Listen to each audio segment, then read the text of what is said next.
नेकी कर दरिया में डाल, भला करके भूल जाओ। दूसरे की भलाई करोगे तुम्हें तुम्हारी आत्मिक शांति मिलेगी। बुराई करके कोई आदमी चैन से नहीं रह सकता। तो संतों का युग है। संत प्रेम के रास्ते पे, प्रेम का कोई मोल नहीं है, कोई तोल नहीं है। इसलिए सत्संगियों को आपस में प्रेमी बोलते हैं। और लेकिन सत्संगियों में भी आपसी द्वेष हो, ईर्ष्या हो, बैर हो, एक दूसरे की टांग खिंचाई करते हो।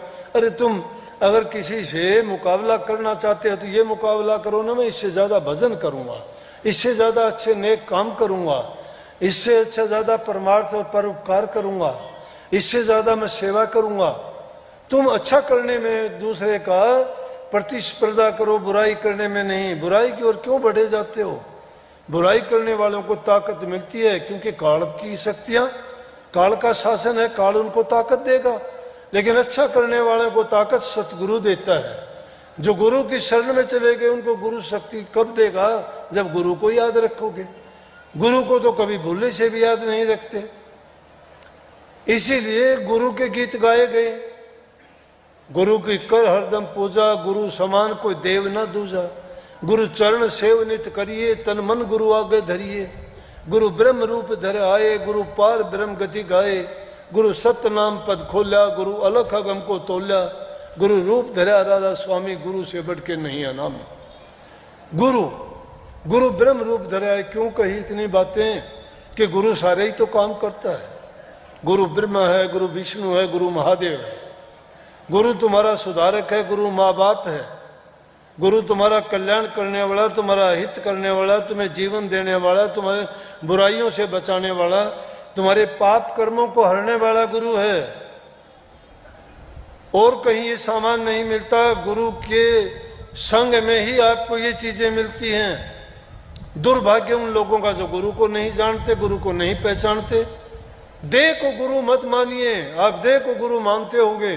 कोई कहता है मेरा गुरु दिनोद में बैठा, कोई कहता है मेरा गुरु आगरा में बैठा, कोई कहता है मथुरा में बैठा, कोई दिल्ली में बैठा। नहीं, गुरु तुम्हारे हृदय में बैठा है। अपने आप को पहचानिए।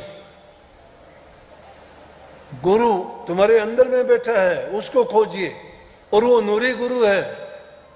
लेकिन जब तक तुम्हें देह रूप का गुरु ज्ञान नहीं देगा, उसकी तरफ नहीं चल सकते। स्वामी जी महाराज ने वाणी लिखी कि सतगुरु खोजो है प्यारी, जगत में दुर्लभ रतन यही। दुर्लभ रतन बताया। दुर्लभ रतन क्यों कहा? कि रतन की कीमत बहुत ज्यादा होती है। लेकिन दुनिया का दुर्लभ रतन क्या है? गुरु। गुरु हमें सब प्रकार का ज्ञान देता है। और संसार में सभी चीजें मिल जाएंगी, लेकिन भक्ति रूपी ज्ञान या प्रभु से मिलने का रास्ता गुरु से ही प्राप्त हो सकता है। और कहीं दूसरी जगह ऐसी नहीं मिलेगी आपको। इसलिए गुरु का संग करो, गुरु के वचन की पालना करो। इसको गुरु भक्ति कहते हैं। और कही है कि गुरु भक्ति दृढ़ के करो, पीछे और उपाय। गुरु भक्ति दृढ़ कर लो। गुरु भक्ति दृढ़ करने का मतलब गुरु की आज्ञा में चलो। गुरु आज्ञा क्या देता है? गुरु ये कहता है बुरे कर्मों को छोड़िए, अच्छी बातों को अपनाइए, सेवा करो, प्रेम करो, एक दूसरे को गले लगाओ, भूखे गरीब की सेवा करके माँ बाप बुजुर्ग का मन प्रसन्न करो। उनको अगर तुम प्यार दोगे, उनको इज्जत दोगे, तो उनसे जो मेहर मिलेगी तुम्हें, मुफ्त में तुम्हें इनाम मिलेगा उनकी ओर से। भक्ति की ओर फिर चलना ये जरूरी है। नाम में बहुत ज्यादा शक्ति है। चाहे कितना भी कुछ भी करो, ये चीजें जब तक नहीं करते नाम की ओर नहीं बढ़ोगे। मैंने इसलिए इन चीजों पर जोर देता हूं। मैं कहता हूं व्यक्तिगत इंसान का चरित्र नहीं होगा ना, वो कुछ नहीं कर सकता। पहली चीज है चरित्रवान बनो, अच्छे गुणों को अपनाओ। जहां कहीं जाओ अच्छी बात ग्रहण करो। गुण ग्रही बनो, अगुण ग्रही नहीं। गुणों को ग्रहण करो, चाहे कहीं से भी अच्छा गुण मिल जाए। मैं नहीं कहता कि सिर्फ मेरे पास आओ, नहीं। तुम्हें जिससे भी अच्छा गुण मिलता है सबको लेके संग्रह करो। उन बातों को अपनाओ अपने जीवन में और उन पर चलने का प्रयास करो।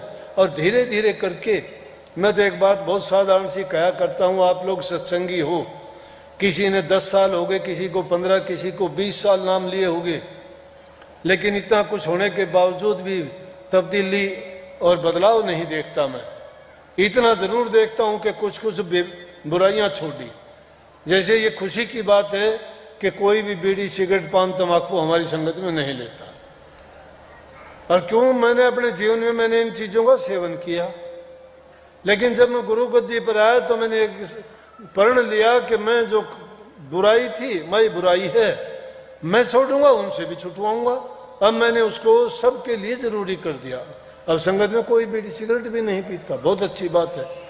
अब उसको बात को देखते हुए पूरी दुनिया में अब लोग कहते हैं प्रकृति की चीजों को बचाने की जो हमने मुहिम चलाई, पेड़ लगाने की चलाई, पानी संरक्षण की चलाई, भ्रूण हत्या की जो बातें थी वो बताई, जंगली जीवों की रक्षा के लिए, जानवरों के लिए जो भी हमने आज समाज, आज सरकार जिन जो चीजों पर जोर देती है वो शुरू से ही हमने की। और जो आदमी इन चीजों को अच्छा करना सीख जाता है उस इंसान का नेक दिल हो जाता है।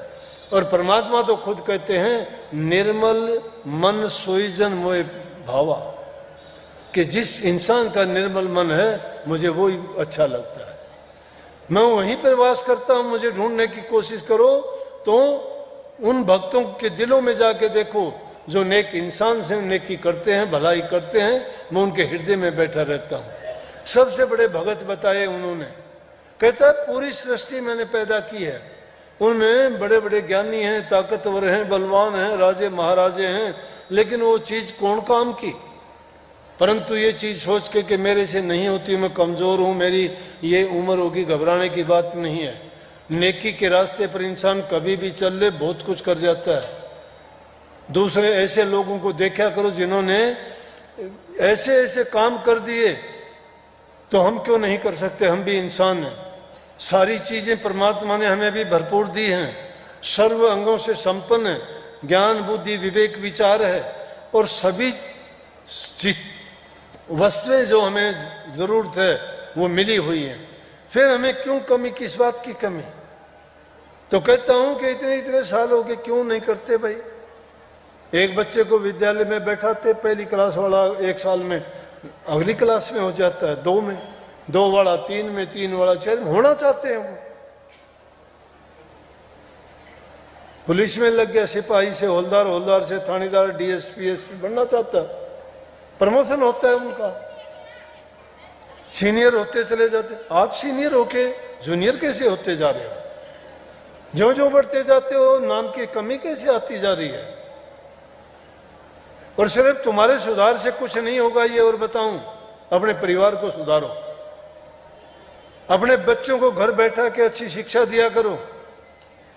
किसी की निंदा बुराई चुगली तुम्हारे घर में होती है, अगर ऐसा कोई करता है उसको बढ़ने मत दो, उस बीमारी को रोक दो, नहीं तो बर्बाद कर दोगे उनके जीवन को भी। उनको अच्छा और सच्चा बनने की शिक्षा दो, उनको धन देने की जरूरत नहीं है। बच्चों की इच्छाएं पूरी ना करो, जरूरतें पूरी करो।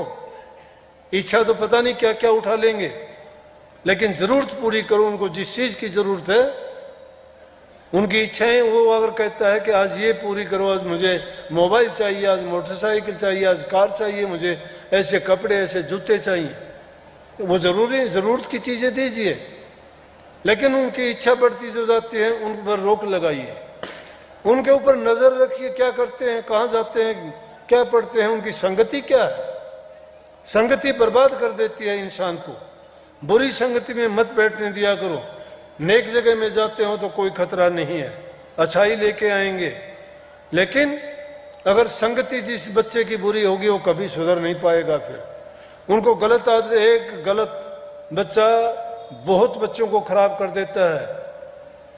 इस बात में आनाकानी नहीं, बल्कि शाम के वक्त अपने बच्चों को सबको इकट्ठा बैठा के सबके और हालचाल पर तुम्हें परवाह नहीं है।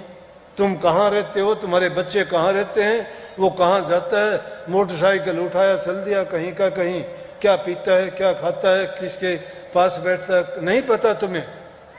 और जब वो तुम्हारे हाथ से छूट जाती है डोर पतंग की, फिर चिल्लाते हो, फिर वो बच्चे तुम्हें ही घर से निकाल देते हैं। कितने ऐसे केसेस आते हैं मेरे पास, 2-4 रोजाना ऐसे आते हैं। तो उसे नाम भक्ति से पहले इन चीजों की जरूरत है। अब घाव तो पांव पर लगा हुआ है, पट्टी सिर पे कैसे बांध दूं मैं?